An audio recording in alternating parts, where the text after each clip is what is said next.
రాజకీయాలంటేనే ఎన్నికలు అన్న సంగతి ప్రత్యేకంగా చెప్పాల్సిన పని లేదు. ఎన్నికల్లో గెలిచినోడే పెద్ద కింగ్ అవుతారు.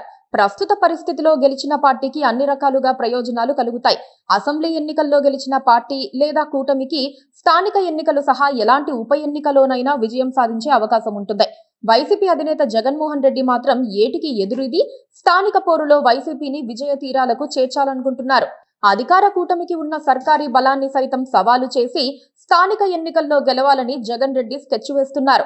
ఈ క్రమంలో ఇప్పటికే పార్టీ నేతలతో సమావేశం నిర్వహిస్తోన్న జగన్ రెడ్డి బుధవారం మరో కీలక భేటీకి తెరతీస్తున్నారు. స్థానిక ఎన్నికల్లోపు పోలింగ్ బూత్ స్థాయిలో వైసీపీ బలోపేతానికి కృషి చేసిన పక్షంలో పోలింగ్ రోజున పార్టీకి ప్రయోజనకరంగా ఉంటుందని జగన్ భావిస్తున్నారు. పార్టీ కమిటీల నియామకాన్ని వీలైనంత త్వరగా పూర్తి చేస్తే ఆగస్టులో జరిగే స్థానిక ఎన్నికలకు వారి సాయం అందుతుందని కూడా జగన్ ఎదురు చూస్తున్నారు. ఆంధ్రప్రదేశ్లో ప్రభుత్వ వ్యతిరేకత ఉందని నిరూపించాలంటే స్థానిక ఎన్నికల్లో వైసీపీ గెలవాలని జగన్ కు బాగానే తెలుసు. సార్వత్రిక ఎన్నికల్లో వైసీపీ ఘోర పరాజయాన్ని మూటగట్టుకున్న మాట వాస్తవం. ఆ పార్టీకి కేవలం 11 స్థానాలే వచ్చాయి. ఆ తర్వాత ఎన్నికలేవీ జరగలేదు. ఈలోపు స్థానిక సంస్థల పదవీ కాలం ముగిసింది. కొన్నింటికి నవంబర్లో ముగియనుంది. అన్నింటికీ కలుపుకొని ఎన్నికలు నిర్వహించాలని ప్రభుత్వం ఆలోచిస్తోంది. ఈ నేపథ్యంలో మొదటగా నగరపాలక సంస్థలు, పురపాలక సంఘాలు, నగర పంచాయతీల్లో ఎన్నికల నిర్వహణపై కూటమి సర్కారు మొగ్గు చూపుతోంది. గ్రామీణ ప్రాంతాల్లో కంటే నగర, పట్టణ ప్రాంతాల్లో కూటమి బలంగా ఉన్నట్టు పాలక వర్గాలు విశ్వసిస్తున్నాయి. ఇది నిజం కూడా. గ్రామీణ ప్రాంతాల్లో వైసీపీకి తిరుగులేని బలముందని భావిస్తున్నారు. మొదటగా పట్టణ ప్రాంతాల్లో స్థానిక సంస్థల ఎన్నికలు నిర్వహించి తమ పట్టు నిరూపించుకుంటే ఆ తర్వాత గ్రామీణ ప్రాంతాల్లో సులువుగా దక్కించుకోవచ్చనే వ్యూహంతో కూటమి నేతలున్నారు.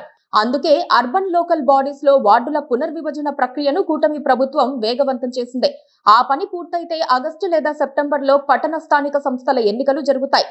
పట్టణ ప్రాంత స్థానిక సంస్థల్లో పార్టీ అభ్యర్థుల విజయం కోసం జగన్ రెడ్డి ప్రత్యేక వ్యూహాలు రచిస్తున్నారు. ఆ అంశాలని ఆయన బుధవారం జరిగే పార్టీ సమావేశంలో వివరించబోతున్నారు. స్వేచ్ఛాయుత వాతావరణంలో ఎన్నికలు జరిగే అవకాశం లేదని, టీడీపీ రిగ్గింగ్ చేయబోతోందని వైసీపీ ప్రచారానికి దిగుతుందట. దీనివల్ల క్షేత్రస్థాయిలో టీడీపీ, జనసేన, బీజేపీపై ఒత్తిడి పెరుగుతుంది. అదే టైంలో పోలింగ్ కేంద్రం స్థాయిలో వైసీపీ శ్రేణులను యాక్టివ్ చేయబోతున్నారు.